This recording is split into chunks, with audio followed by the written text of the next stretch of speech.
Subscribe to LearnCab and hit the bell icon to get notified. Very good morning.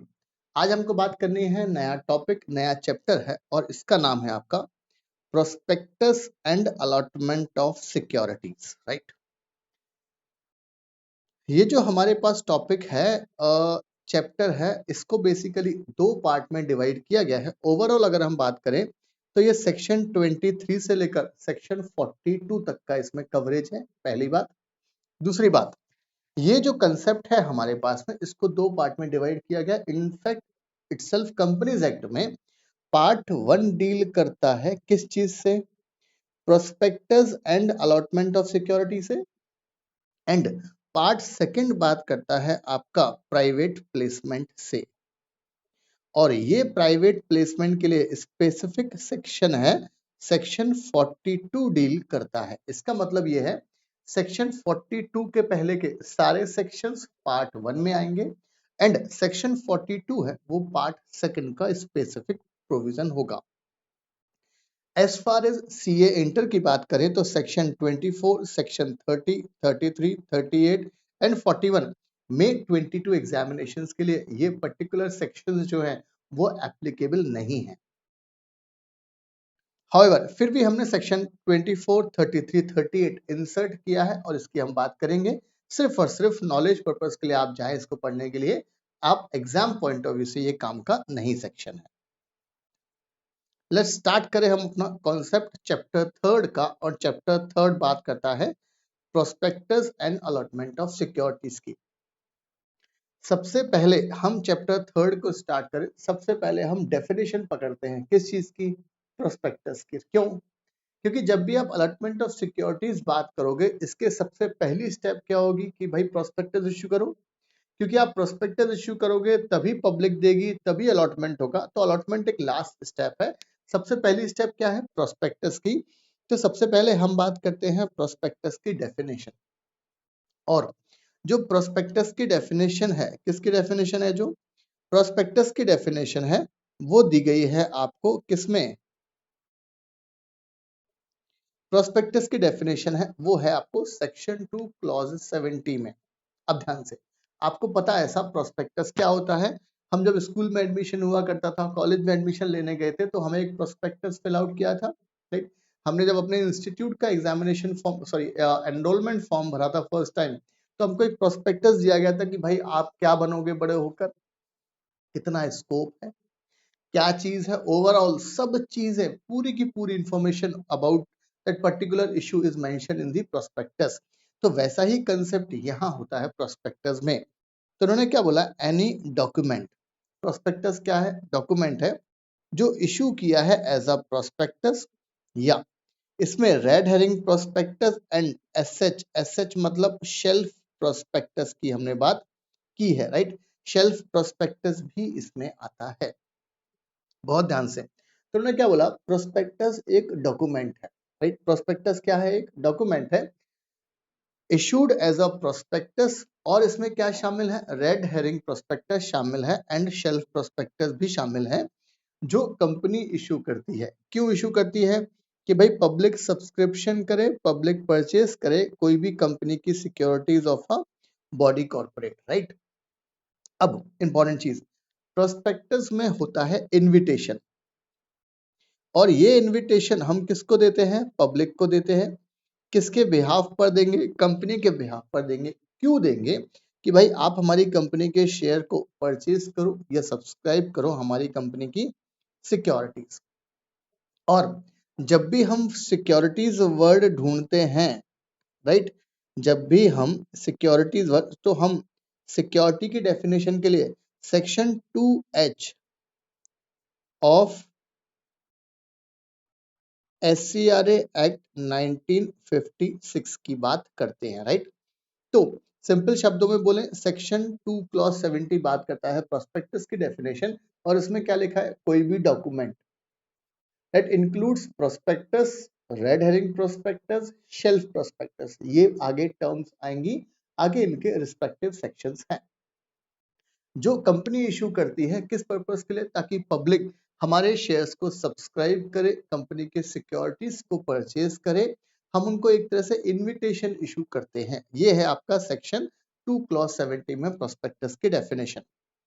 और overall जो हमारे पास chapter third है,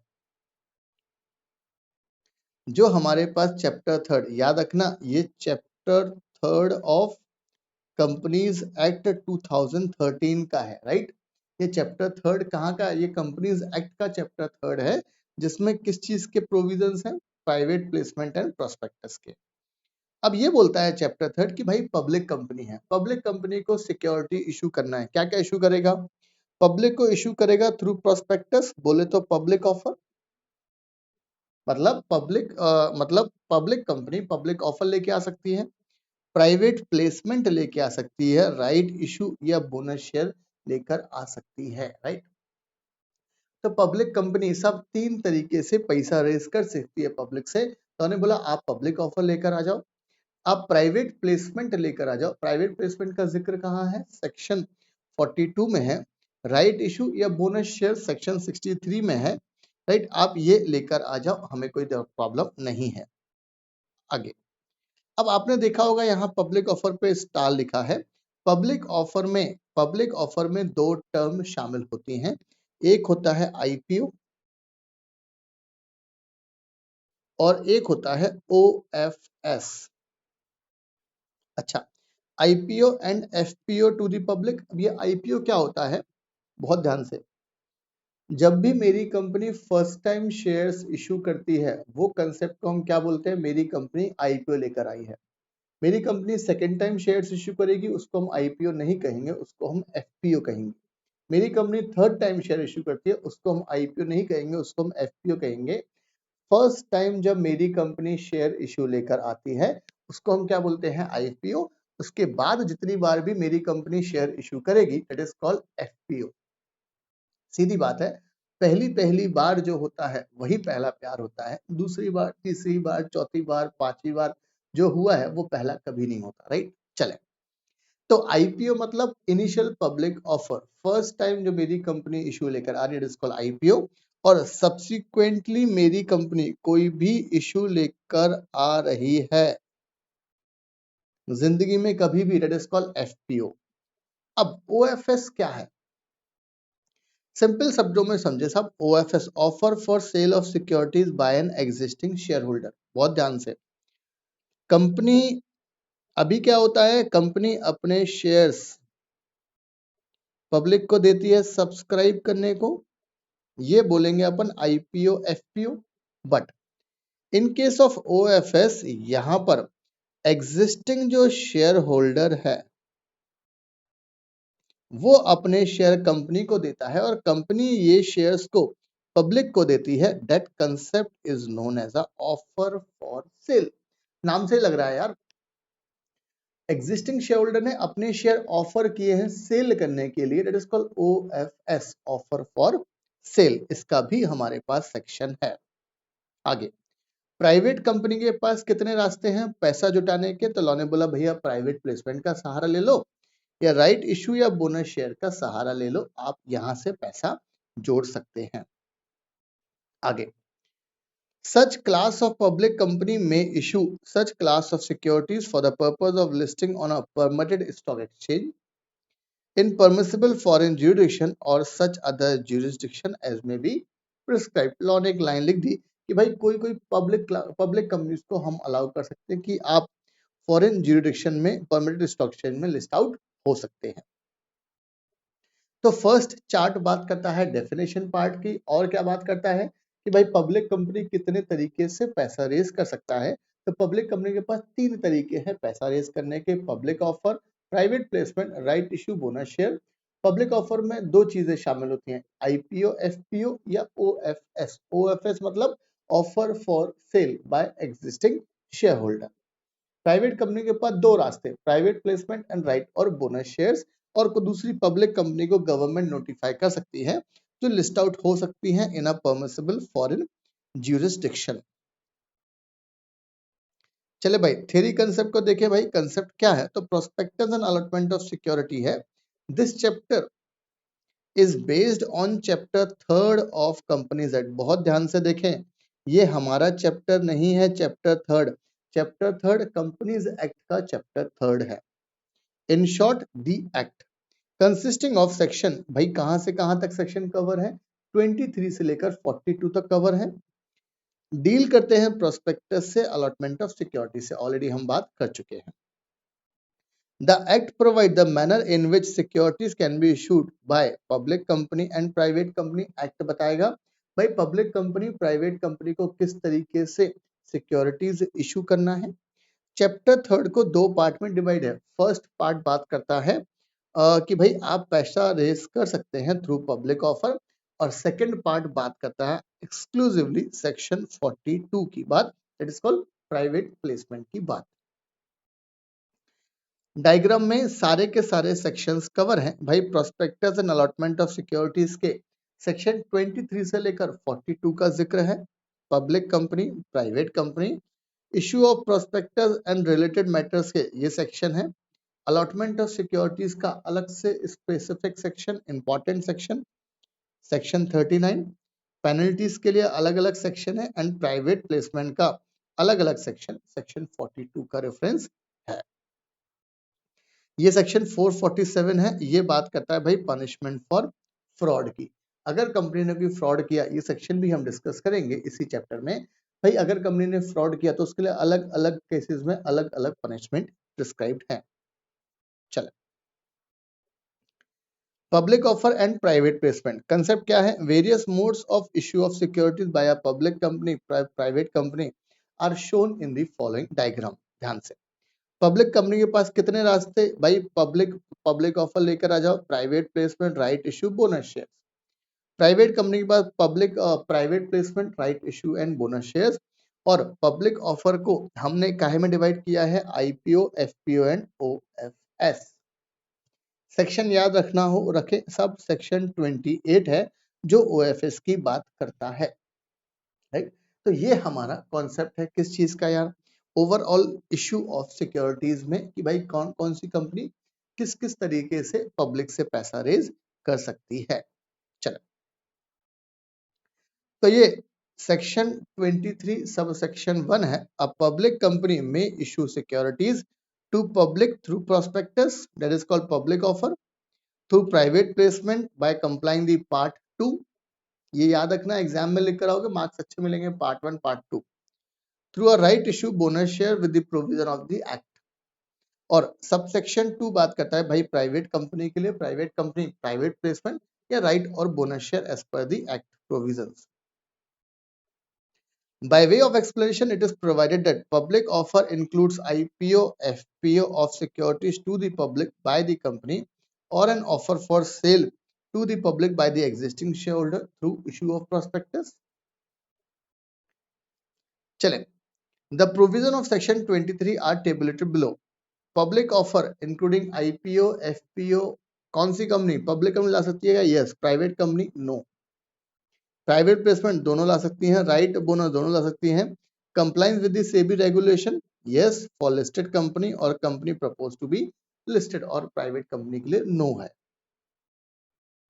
फिर हम बात करें प्रोस्पेक्टस की डेफिनेशन। एक ऐसा डॉक्यूमेंट है जिसको हमने इशू कराया है एज अ प्रोस्पेक्टस या including RHP, that is called red herring prospectus. ये स्पेलिंग याद रखना, रेड हेरिंग प्रोस्पेक्टस, वरना HEARING लिख कर आओगे, right, HERRING, right, spelling important है। यह शेल्फ प्रोस्पेक्टस मेंशन है सेक्शन 31 में, right. Any notice, circular, advertisement और कोई डॉक्यूमेंट इनवाइट कर रहे हैं पब्लिक को फॉर द सब्सक्रिप्शन और purchase of any securities of a body corporate, ये कंसेप्ट हुआ आपका प्रोस्पेक्टस का। तो प्रोस्पेक्टस में ओवरऑल 4 पॉइंट है, 1 point, 2 point, 3 point, 4 point, right. Prospectus में ये आपको ध्यान रखना है कि भाई प्रोस्पेक्टस की डेफिनेशन क्या बोल रही है। कोई भी डॉक्यूमेंट जो इशू करा, डिस्क्राइब करा as a prospectus includes a RHP, section 32 में है।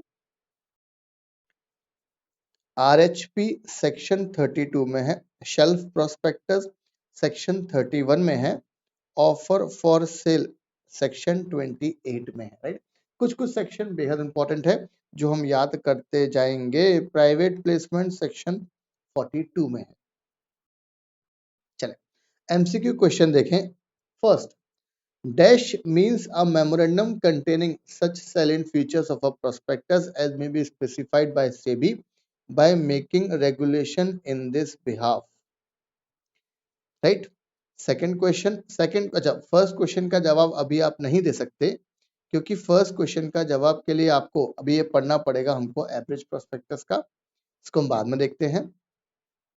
Second question, any notice circular advertisement other document inviting offer from dash for subscription purchase of any securities of dash shall be a prospectus. Member, from members a company, from member body corporate, public a company, public a body corporate। भाई कौन सी company आएगी यहाँ पर? आप किससे ले गए? पहली बात तो आप पैसा लेंगे किससे? पब्लिक से लेंगे, और वो भी किससे लेंगे? कंपनी से लेंगे। तो आंसर क्या है इसका? Body corporate. याद रखना हम इनसे भी ले सकते हैं। क्यों? बॉडी कॉर्पोरेट एक वाइडर टर्म है।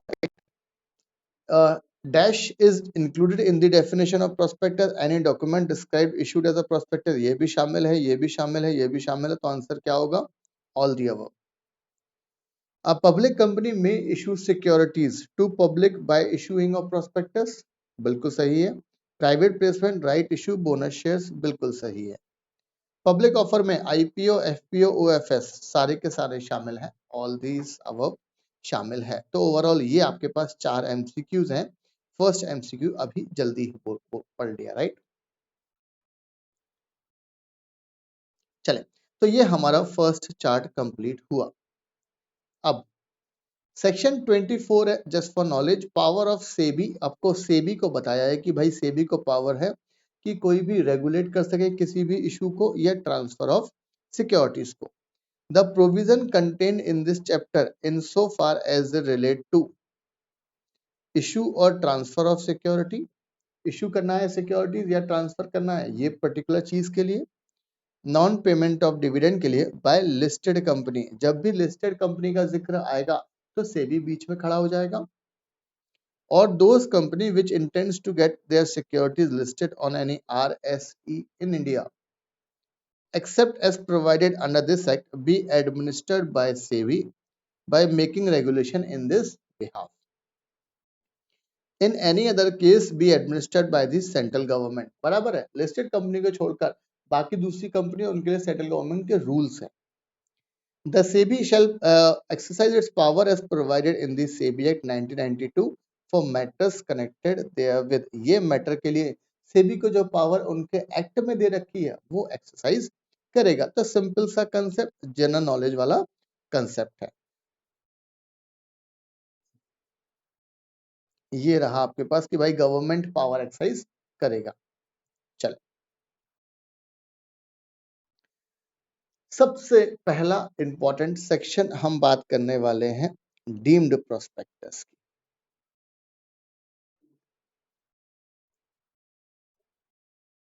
याद रखना एग्जाम पॉइंट ऑफ व्यू से काम का सेक्शन है।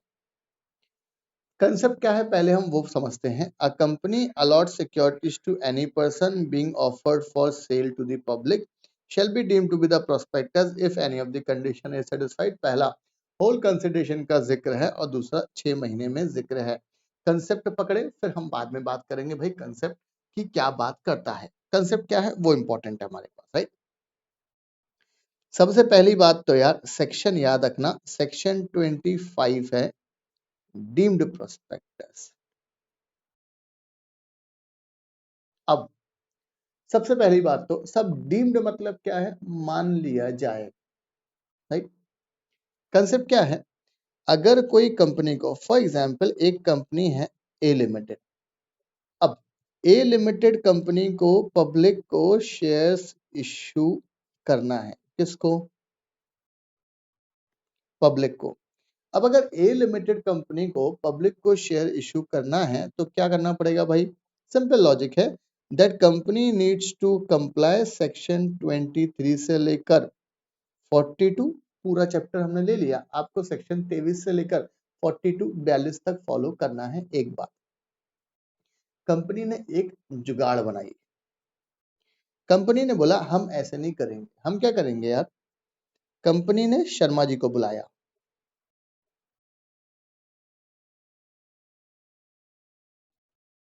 कंपनी ने शर्मा जी को बोला, शर्मा जी आपको, अच्छा कंपनी चाहती है कि फॉर एग्जांपल 10 लाख के शेयर इशू करे पब्लिक को। तो कंपनी ने क्या बोला कि शर्मा जी हम आपको 10 लाख रुपए के शेयर्स इशू कर रहे हैं। क्या इशू कर रहे हैं? 10 लाख रुपए के शेयर इशू कर रहे हैं। आप ये शेयर किसको बेचो? पब्लिक को।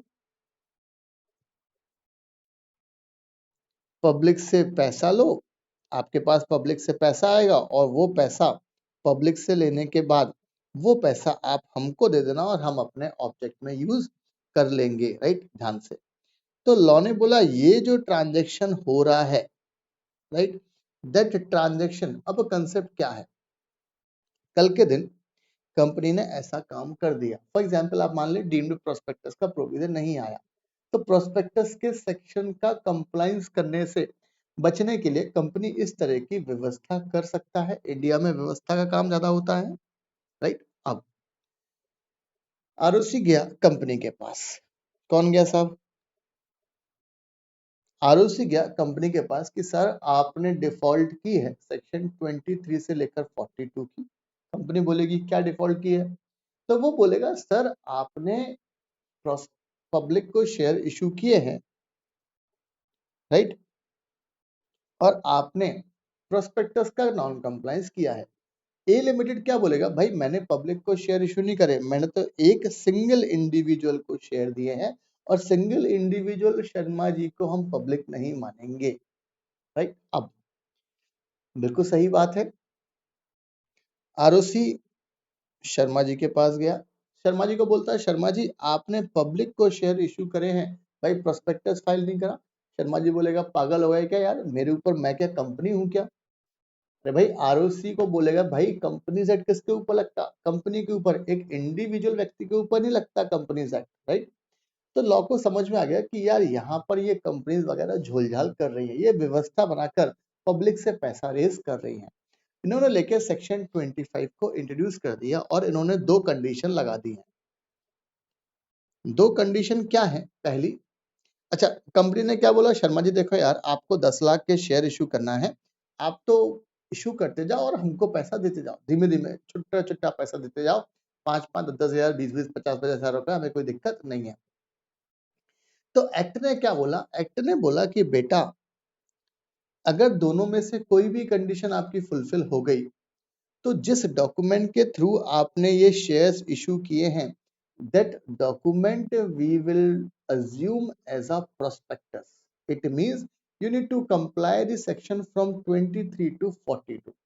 जिस डॉक्यूमेंट के थ्रू आपने ये व्यवस्था जमाई है ए लिमिटेड ने, लॉ ने बोला उस डॉक्यूमेंट को हम क्या मानेंगे? Deemed prospectus. और जब हमने डीम्ड प्रोस्पेक्टस मान लिया है तो आपको ये कंडीशन कंप्लाई करनी पड़ेगी, सेक्शन का कंप्लायंस करना पड़ेगा। अब फिर ए लिमिटेड ने पूछा भाई कंडीशन तो बताओ क्या क्या है। पहला, तो इन्होंने बोला पहली कंडीशन ये है कि आपको पूरा का पूरा होल कंसिडरेशन एक बार में नहीं मिला। और बिल्कुल सही है, यहाँ पर एक बार में नहीं मिल रहा है शर्मा जी से, तो उस डॉक्यूमेंट को हम क्या मान लेंगे? Deemed prospectus. या फिर शर्मा जी ने 6 महीने के अंदर शेयर पब्लिक को इशू कर दिए, जब से कंपनी ने इनको दिए हैं विद इन 6 मंथ अगर दे दिए तो फिर उस डॉक्यूमेंट को हम क्या मान लेंगे? Deemed prospectus. ये चीज हमारे काम की है, right.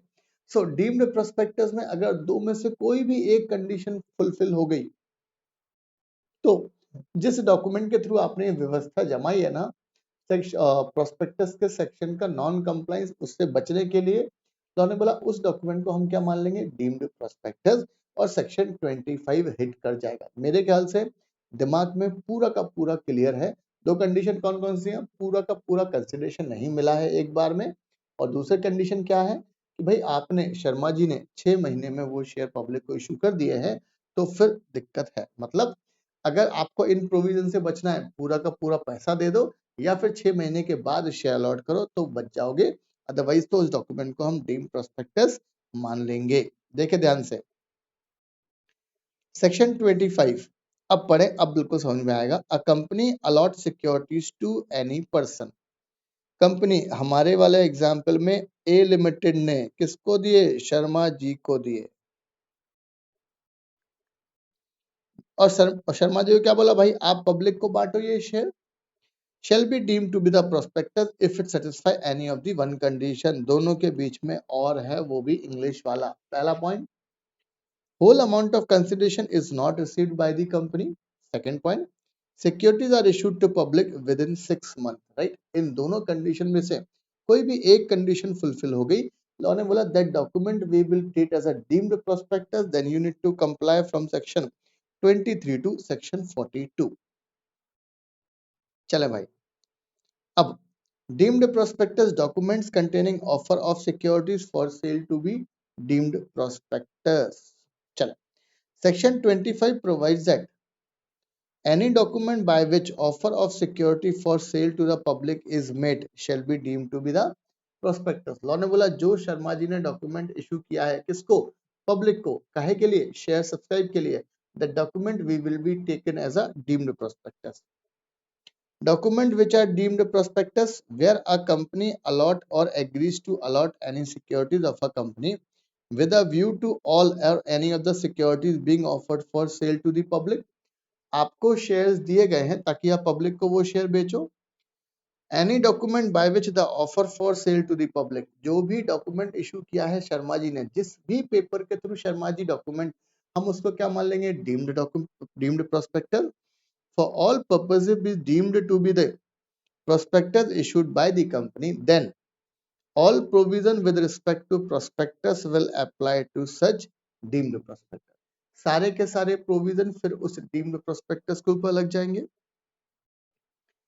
Securities offer for sale to the public for the purpose of companies act 2013, it shall unless the contrary is proved be evidence. आपके पास एविडेंस होना चाहिए, सबूत होना चाहिए। be evidence that an allotment of or an agreement to allot, या तो allotment कर दिया या आपने agreement किया, पैसे ले लिए, agreement कर लिया। Securities was made with a view to the securities being offered, और ये agreement हुआ या allotment हुआ, इसका main उद्देश्य क्या है कि आप public को issue करोगे। If it shown that, पहला point, that an offer of the securities or any of them to the public was made within कितने महीने में? 6 महीने में। कब से? आफ्टर द अलॉटमेंट और एग्री टू अलॉट, मतलब जब से वो शर्मा जी और कंपनी का एग्रीमेंट हुआ है या अलॉटमेंट हुआ है या एग्रीमेंट टू अलॉट हुआ है, तब से 6 महीने में अगर शर्मा जी ने वो पब्लिक को ऑफर कर दिए। एक बात बीच में और है,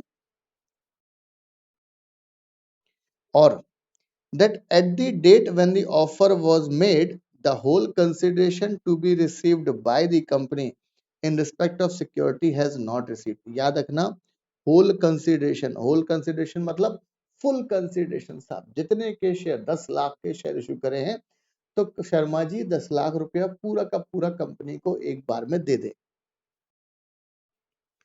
एप्लीकेबिलिटी, क्या सेक्शन 26 के डिस्क्लोजर्स डीम्ड प्रोस्पेक्टस पे लगते हैं क्या? The net amount of consideration received, आपको लिखना पड़ेगा, डिस्क्लोज करना पड़ेगा। इस मतलब जो ये पूरे 10 लाख रुपए आया है वो लिखना पड़ेगा। To be received by the company in respect of securities to which the offer relates, and the time and place at which the contract where under the said agreement, किस जगह कितने वक्त पे ये कॉन्ट्रैक्ट हुआ, तब से 6 महीना काउंट करना है। The person making the offer were person named in the prospectus as a director of the company, ये चीज भी हमको चेक करना है। Signing of document in case of a company or a firm where a person making an offer to which this section relates is a company or a firm, कोई company या कोई firm के ऊपर ये section लगता है। It shall be sufficient if the document referred above is signed on behalf of the company or firm by 2 directors of the company। कितने director sign करें? 2 डायरेक्टर साइन करें। or by not less than 1/2 of the partners in the firm as the case may be। बहुत ध्यान से, तो ये हमारे पास single concept है जो बात करता है डीम्ड प्रोस्पेक्टस का। याद रखना छोटा सा सेक्शन है, कंसेप्ट बहुत सिंपल है बट एग्जाम में काम का है ये section. MCQ, unless the contrary is proved, it shall be presumed that allotment or agreed to allot the securities was made with a view to the securities being offered for sale to the public. If it is shown that the offer for sale to the public was within कितने महीने में, option है आपके 3 महीने में, दूसरा option है 6 महीने में, 1 साल में, 3 साल में, आंसर क्या है सही? 6 मंथ में। चले second, statement 1, in case of deemed prospectus, the prospectus shall contain the net consideration received or to be received by the company in respect of security to which the offer relates. Yes, section 26 में disclosure required है। Statement 2, in case of deemed prospectus, the prospectus shall contain the time and place for inspection. बिल्कुल सही है, तो ये both the statement सही है, तो ये C वाला concept इसका बिल्कुल सही है, राइट। तो ये हमारा सेक्शन नंबर कौन सा है यार? सेक्शन नंबर 25, जो ये बात करता है। याद रखना सेक्शन 25 बेहद इंपॉर्टेंट सेक्शन है कंपनीज एक्ट का, और जो एग्जाम में 5 नंबर का आपको स्कोर दिला सकता है। Subscribe to LearnCap and hit the bell icon to get notified.